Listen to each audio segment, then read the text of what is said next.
Mr. Low, what is Dzogchen?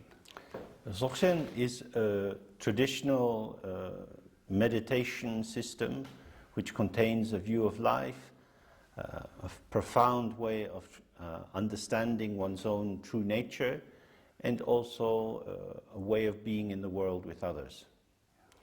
It came into our dimension, into our human domain, a long, long time ago. We could say many hundreds of thousands of years ago, but for our particular period, it came into the world through the transmission of Garab Dorji about over 2,000 years ago.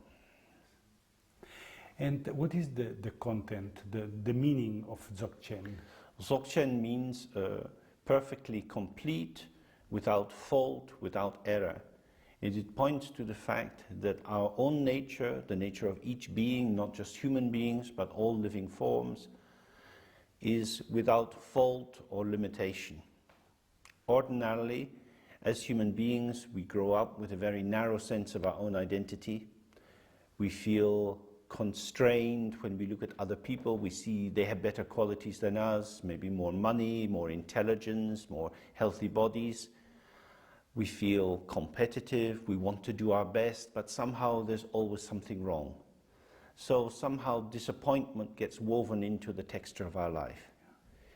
From the point of view of Dzogchen, this is caused by not recognizing who we really are.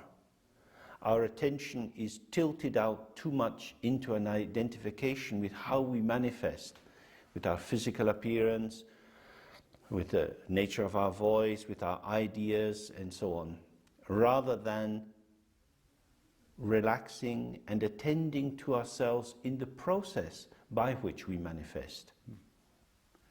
So we can say that we are not our emotions, we are not our thoughts.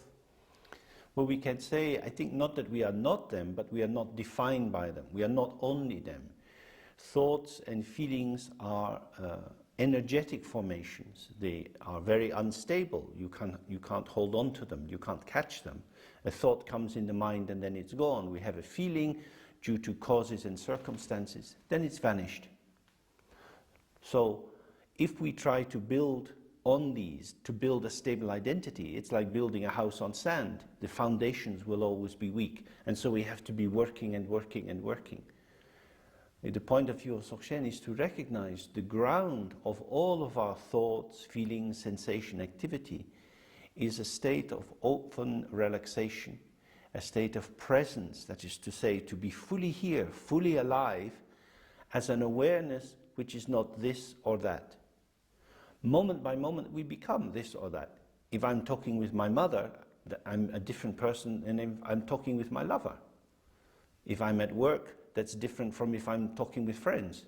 So in each situation we manifest with different ways of moving our body, different tones to our voice, and so on.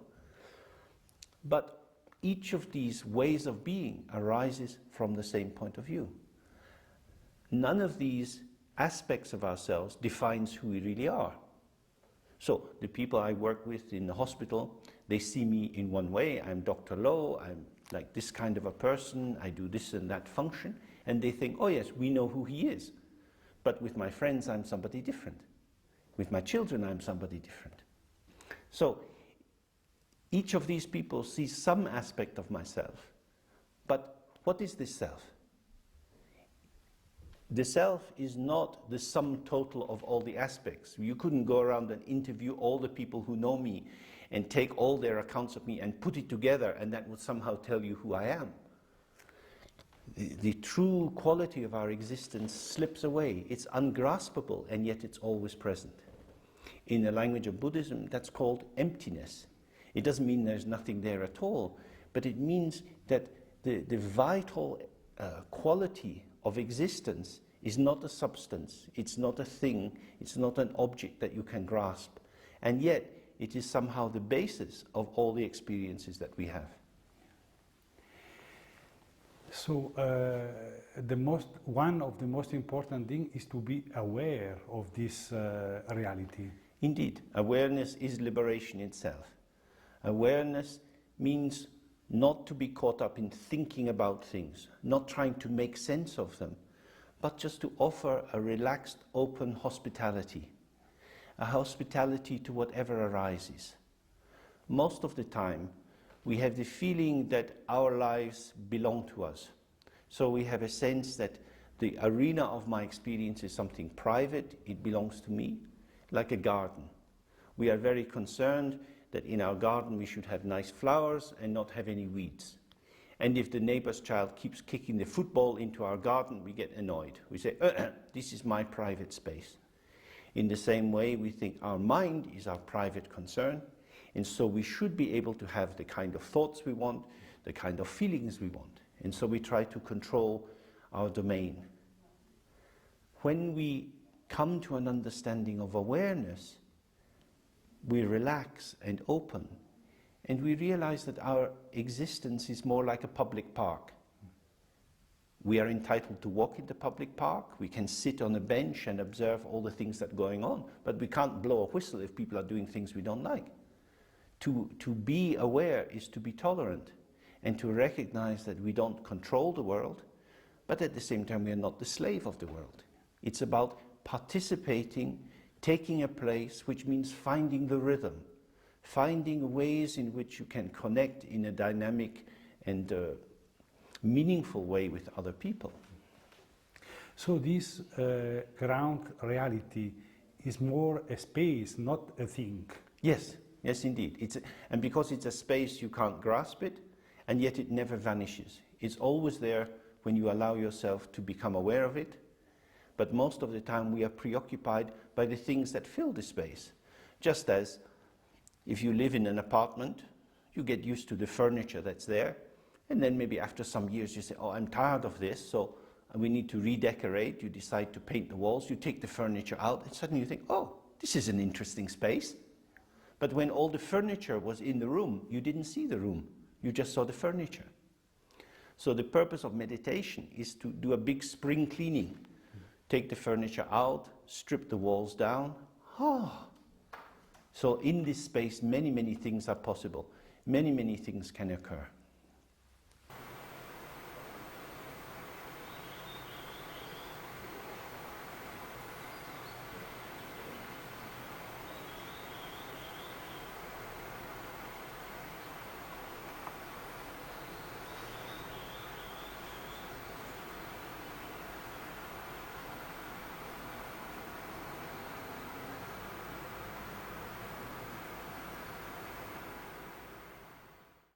Sometimes we think that this ground basis, this space, is full of love and compassion and of beautiful emotion. Is it true, or it is just a desire? I think when people gain a realization, a direct experience of that open nature, it has a subtle purifying and refining influence on their being. So to realize that your own nature is spacious, is infinite, allows you just to relax. You feel, oh, I'm okay. I'm okay as I am, without doing anything more than breathing in and out. I'm okay. This is the meaning of Dzogchen. It's fine. Nothing more to do.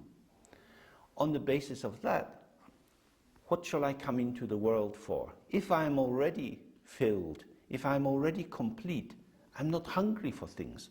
So why would I be jealous? Why would I be greedy? Why would I be full of hate? It's fine. However, through meditation we also recognize that this spaciousness of the mind gives rise to everything. Good things and bad things alike have the same ground nature. They are all empty. They are like a dream. Except if you recognize the nature, it is like a happy dream. If you don't recognize your own nature, it's like a nightmare. Both dreams and nightmares have the same nature. They are illusion. They are just manifestation. Like when you look in the mirror, you see the reflection of your face. You look at it and you think, ah, that's me. You look at your teeth, you think, oh, need to go to the dentist. But what you see in the mirror is not you, it's a reflection. So, recognizing that moment by moment, all the events of our life manifest, yet without substantial reality. It's like a theater, like a drama. The stage is an open space, and on the stage of a big theater, many, many dramas are enacted in the course of a year. In the same way, in the dramas of our mind are without limit. Sometimes we're happy, sometimes we're sad. These changes are occurring on and on and on. When we are able to live in this ground reality, it is correct to think that death is finished. Death don't exist because this ground basis is eternal. That's correct. It is infinite. So finite moments arise, and these finite moments of being awake in the day, going to sleep at night, gradually some clarity can come into your state of sleeping, so that you have more sense of an ongoing, unbroken awareness, whatever is occurring.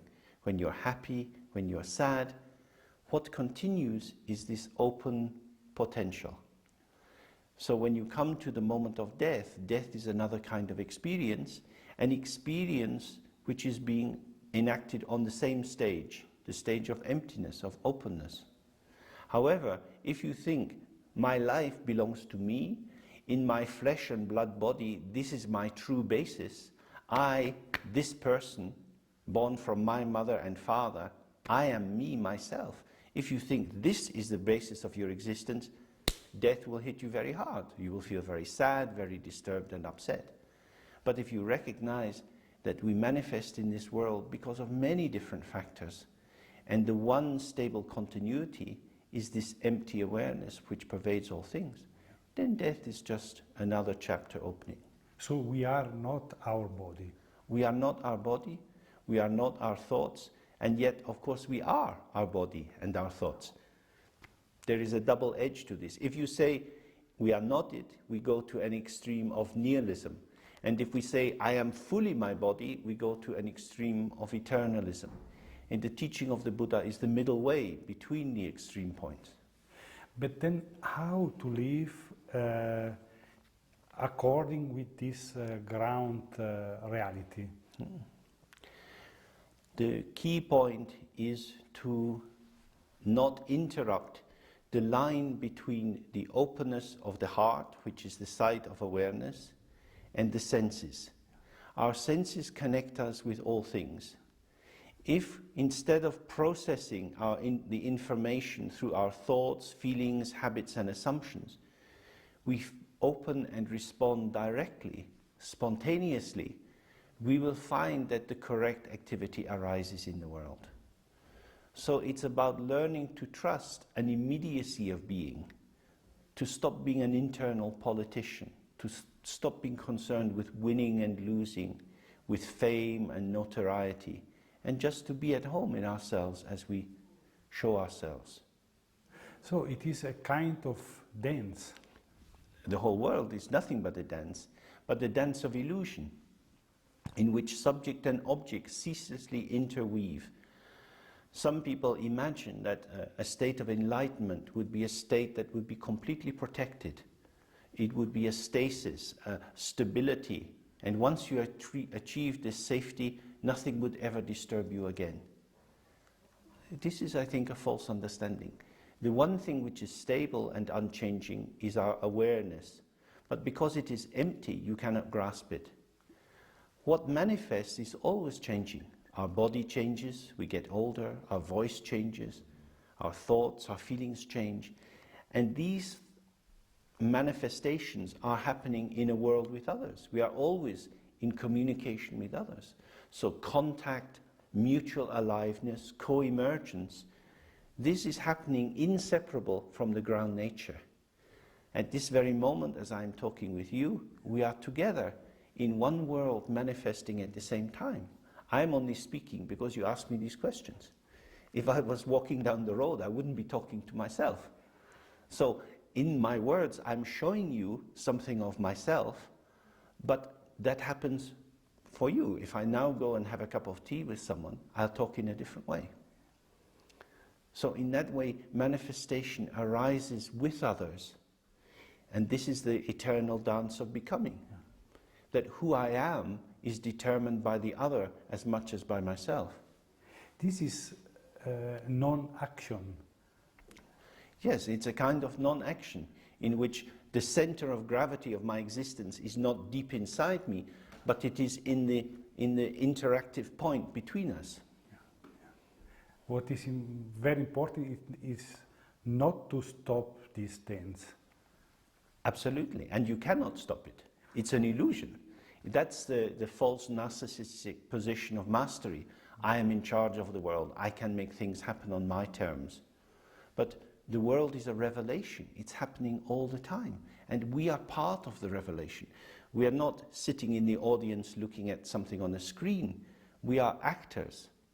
And we are this peculiar combination. We are both the empty stage and the actor on the stage and the director of the drama, and we are in the audience. And all these aspects of our existence are happening at the same time. And the path of Dzogchen is to find an integration or balance so that you're not just empty and open, you're not just very participative, you're not just trying to control things, and you're not just amazed at the wonder of everything, but these four aspects move and dance together. This is it is correct then to say that we are not the chief of our life. That's correct. The Buddha said that the mind is the chief. The mind is the creator of all things. But that mind is not our ego consciousness. It's not the bit of ourselves which is holding all our memories and our hopes and fears and desires. That mind is a mind which cannot be grasped as an entity, but like a cornucopia, like a rich ground gives rise to everything. It's like the ocean. Yes. So the most important thing is to be with the life, with the other people. Absolutely. Yes. It's about participation, Yes. taking a place that evolves and moves. It's about openness, responsiveness, not fearfulness, but to have a spontaneity, a lightness of being, not to take things too seriously. One of the central teachings of Buddhism, which is also in Dzogchen, is the idea everything is an illusion. It's like a dream. So if you take it too seriously, it will become very heavy and you will feel ground down and oppressed. But if you make it too light, you say, oh, it doesn't matter. Again, it's the middle way between these two. Yeah. But we are responsible in our life. We are responsible. But sometimes we can take responsibility as a notion of burden, as if there is some judge who is going to call us to account and say, oh, what are you doing? Why did you do that? That's a very harsh and dualistic notion of responsibility. Or we could take the word responsibility to mean the ability to respond. And so that means to be flexible, to be present, to be willing to see, to be willing to hear. Yeah. No blockage on the senses and the heart. This is life from the point of view of Dzogchen. Indeed. Yeah. And what is the meaning of Dzogchen about Shambhala? Well, Shambhala is a notion of a magical kingdom, an ideal realm where everything is perfect. The concern, and that is an idea which belongs really in the family of Tantra, which is concerned with transformation.